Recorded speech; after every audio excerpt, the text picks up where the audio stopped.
Good morning, welcome back to Dowerhouse Farms. So today's video is going to be all about the horses. What's the story with them? Sunday morning now, going to take some schooling.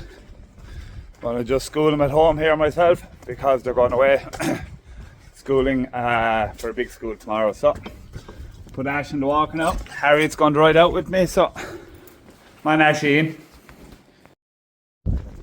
So why do we have horses? Well, Dad, when he was young, rode in a few pointy points, rode a few winners, and I think he sort of got into it through his neighbours, and we always had horses around when we were young, and Dad always had a few pointy pointers, and I started riding in pointy points then when I was, one sec now. You ready, Har? We're trying to hand up to the gallop. So, Harry's right now with me this morning. She's there, and Ash. Ash is a bit fresh now, so I better down the phone one sec. Ooh. So, we had to change things around a little bit with Ash going front. He's fresh today. So, don't usually get dried out with Harriet now, so it's great. So anyway, yeah. Yes, Har. I'm doing a video here now, Har. The pace is slow this morning, but anyway. So yeah, I started riding in pointy points then when I was 17 or that, and I rode over 100 winners. I rode 18 or 19 winners on the track, and I got to ride in Cheltenham, Punchestown, all them places. So I had a great career at it, there's nothing like it. So, Harriet, walk on a small bit, will ya? Just realise how impatient I am. So, I'm going on to the gallop. Harriet's going to head back the road because I wouldn't trust Ash this morning now. So yeah, I had a brilliant career riding. I suppose I rode a lot of them. I started off with Tom Tapp. And I used to ride out Kicking King, the Gold Cup winner at the time. I used to ride him out, not every day, but I used to ride him out a good bit. So that was fairly cool. And then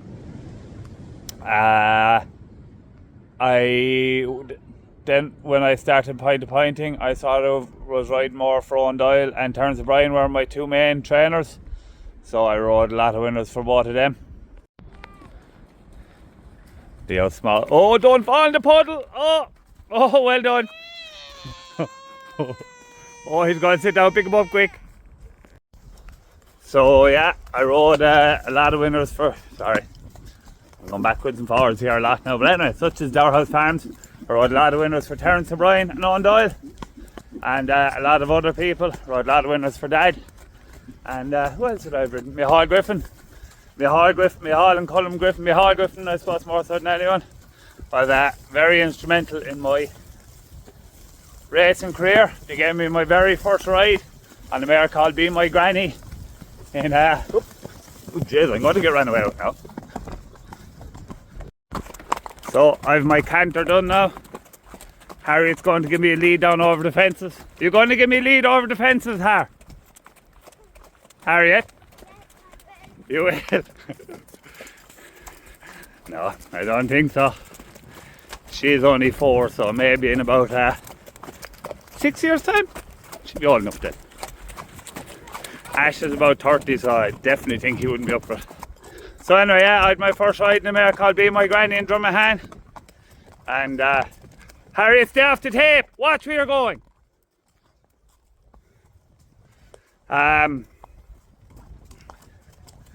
So yeah, and I rode like 5 winners my first year and 7 my second year. And I thought it was simple. I think then the next year I only rode 1 or something. But anyway, yeah, I was lucky to have a very good career. I think the most winners I had in a year was 20 something.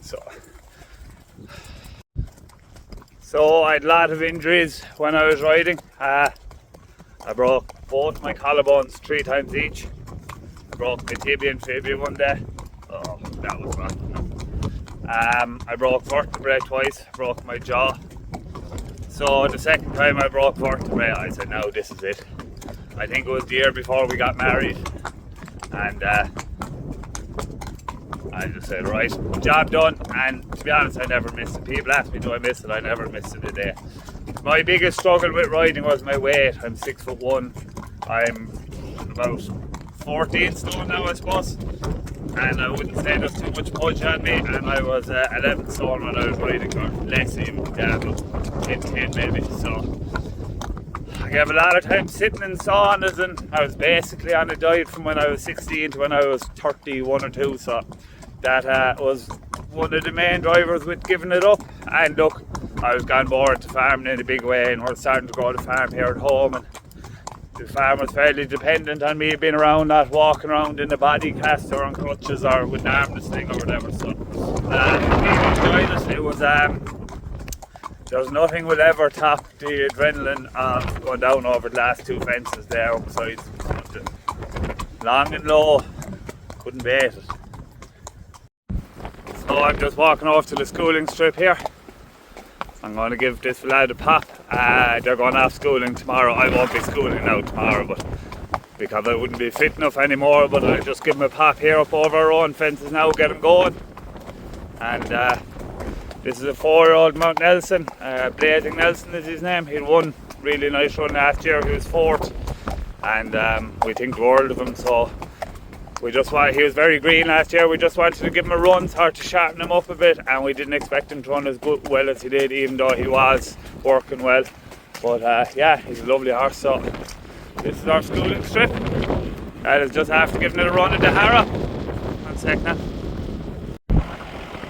So this is our schooling strip. There's 2 hurdles and 2 fences on it.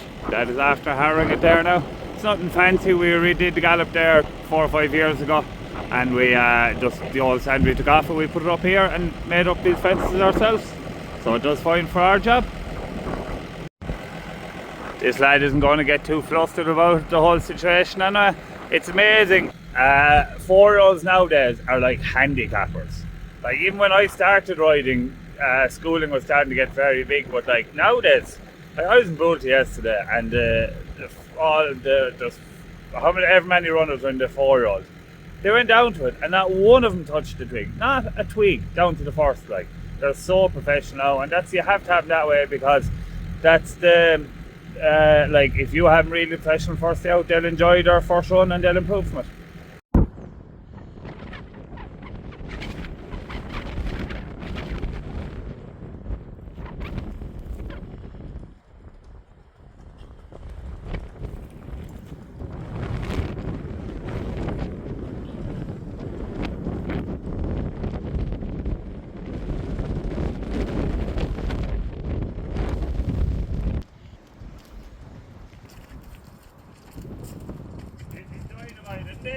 That's his first school this year, I think. All right. Yeah, this is brilliant, isn't it? Very good. That'll do it now, sir. Yeah. That's his first school this year now, since he ran last year. I know. Didn't touch a twig. No, not a twig, and he didn't even look at him. He was gun bars today. Okay. The jockey's fairly fired up. Yeah. Good luck. Go on, Harry, you give me a lead this time, so. I know, I'm only joking, don't.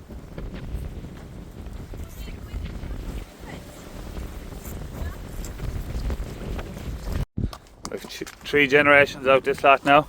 Leah, myself, and Grandad. I'd want the patience of staying with both the older and younger generations. So, I'm on my loyal Tom this lot. Tom is going schooling as well tomorrow. Tom is a 4-year-old by affinity. Grand horse. Hopefully, might run this side of Christmas. If not, might maybe keep him for a local killer meeting. I'm determined of the Kill a Point committee, so it'd be nice to have a winner there. On top. So, we buy all these horses as 3-year-olds, unbroken. We break them. Watch the tape there, Dad, look. Watch the tape. They wouldn't see it now. Unbroken, and we train them to be ridden, and we train them to jump, train them to gallop, run them in the point, and set them up. I nearly got an action shot of Leo there falling off. So, Tom's Gould, this is the third lad now. This is the fella Dad was riding. He's a Marler 5-year-old. He's just after taking a bit of time to come to himself. Obviously at 7 years of age to be a bit of a big ask for Dad to school him, so that's what I take. So these are our jumps. They're only sort of like a baby fence. They're like a baby fence. We just want them to get the young horses going, not to frighten them. Just teach them to enjoy jumping. So anyway, back to why we have horses. So we buy them as 3-year-olds. We break them, which is train them to ride. We then train them to jump, which is schooling them.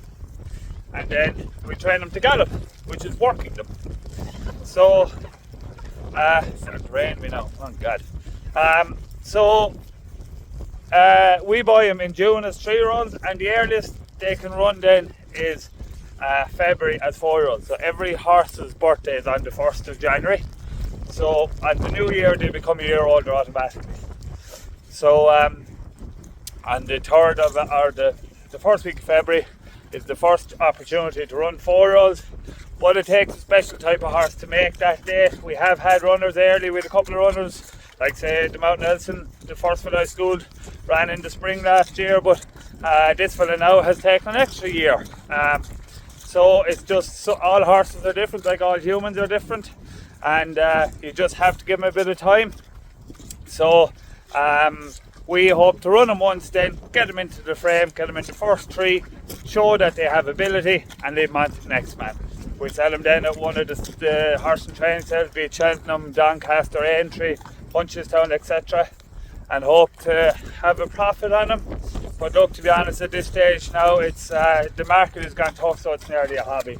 Dad trains them, and myself, Mam, Paula, Fong is stuck in the leg of them, so there's a couple of us stuck in them. It's more a bit of fun now. We don't, back say a couple of years ago, we had 10 or 15 horses, not anymore. Ex-jockey now maybe. Leo! Hey! Leo!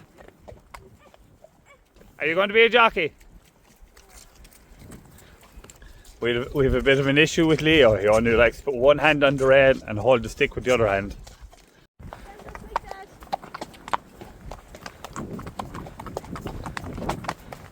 Not bad for a 2-year-old. Yeah, see?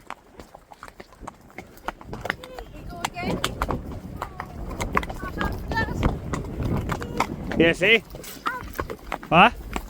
Do you want to ride the Mal or I'll ride Ash? Will we swap?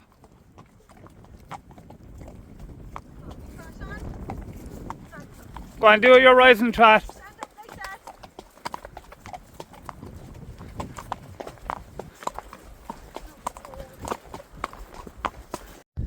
We always had ponies when we were young. We didn't particularly have good ponies, but we had ponies that were good enough for us to enjoy it, and we really enjoyed it. So we did pony club and hunting and all that crack, so it was a great childhood. Dad gets off, so Leo has to get off. Come on. What? Up you go.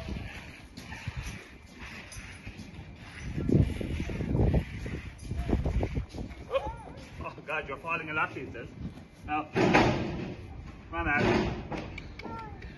Go on up. What? No.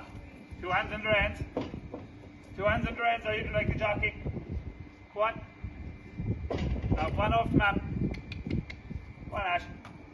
What?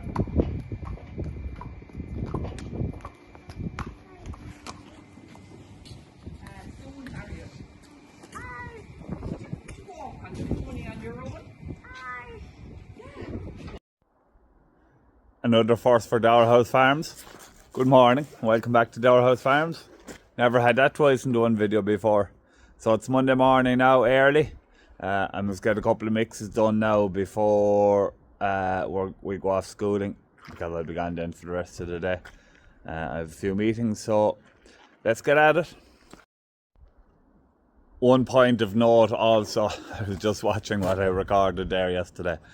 A handicapper in horse terms is, so when a horse starts off racing on the track over hurdles or fences, they have to have 3 runs in maiden in like novice hurdles to show the turf club, who are the regulators of horse racing, how good they are. So they get a handicap mark like you'd have in golf, and then once you have your 3 runs, you're a handicapper. So just in case that offended anyone, a handicapper is a really experienced horse, basically. 6 Suki calf update. He's much better. He even looks a bit full in himself now. He must have had a good old feed. So I think a combination of what he got, obviously a combination of what he got is after helping him. So that's great. And he was stopped. I filled that to the brim at 8 o'clock yesterday evening, and he's that much strength, so that's good. Glory, the Royal Bond winner from last year.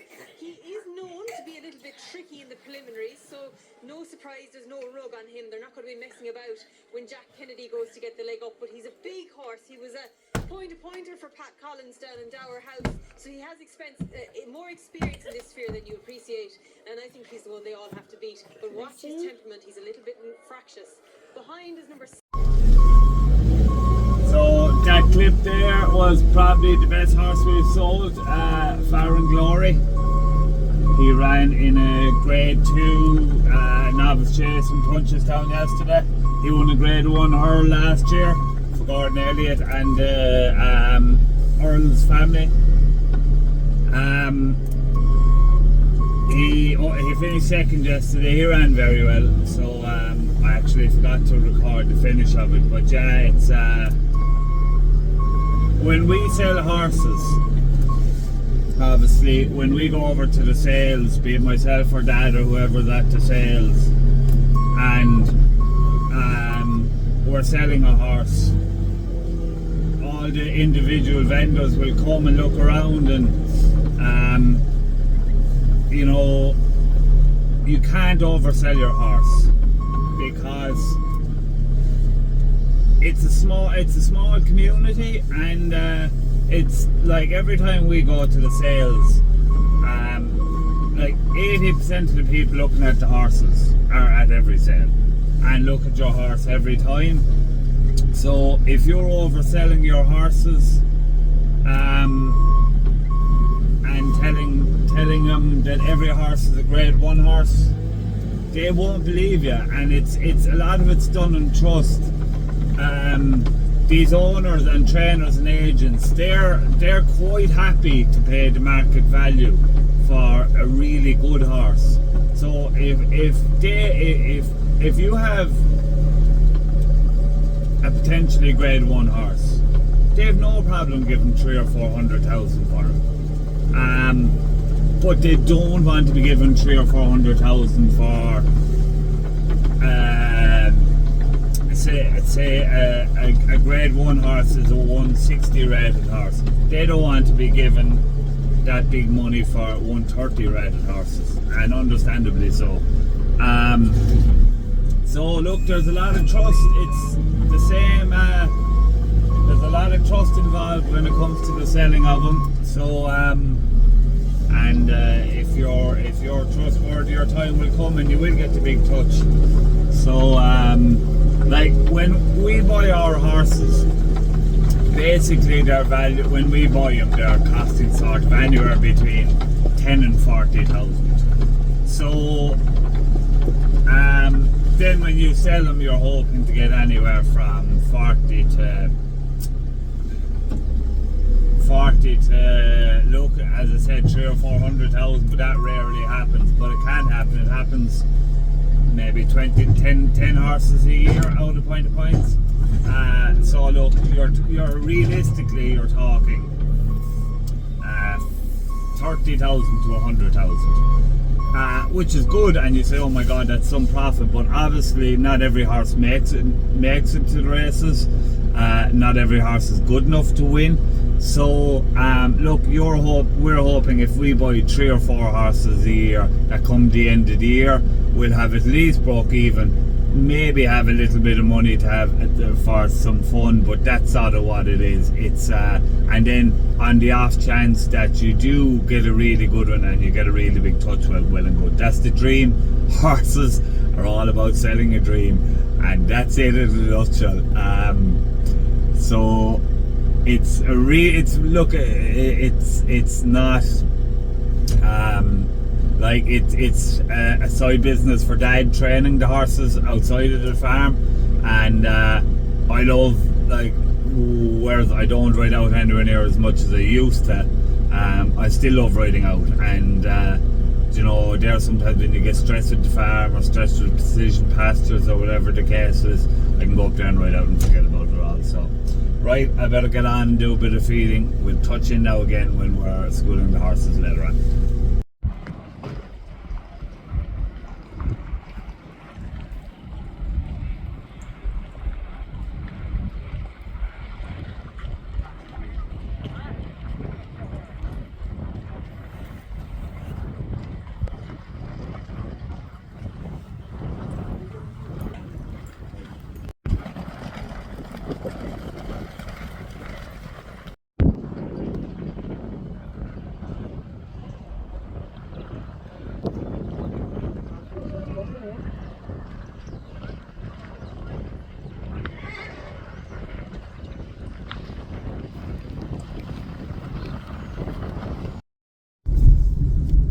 So that was us schooling now this morning. We take all our horses for a couple of away schooling sessions before they run, just to get them fit and make sure that you've every box ticked. They can learn to jump at home, but ours are just 4 jumps in a row. Whether they go there, it's more like a race simulated type situation. So yeah, look, that's basically the long and the short about the horses. Dad trains them. We all own legs of them. It's sort of a high risk hobby, I suppose you could call it. If someone asked about the business model, that's sort of the business model now at the moment. You win on some, you lose on others, you hope to break even, and the dream is that you get a touch. As I said, horses are all about selling the dream. It's a great sport to be involved in. I love it. I've met loads of friends, etc. out of it, and I hope to stay involved in it for the coming future. All the family love it, so yeah. So look, that's it about the horses. I hope you've enjoyed this video. It's been very much requested, so I hope I've given you a good explanation, and we'll see you tomorrow for more Darhouse Farms, where we'll be back farming flat out.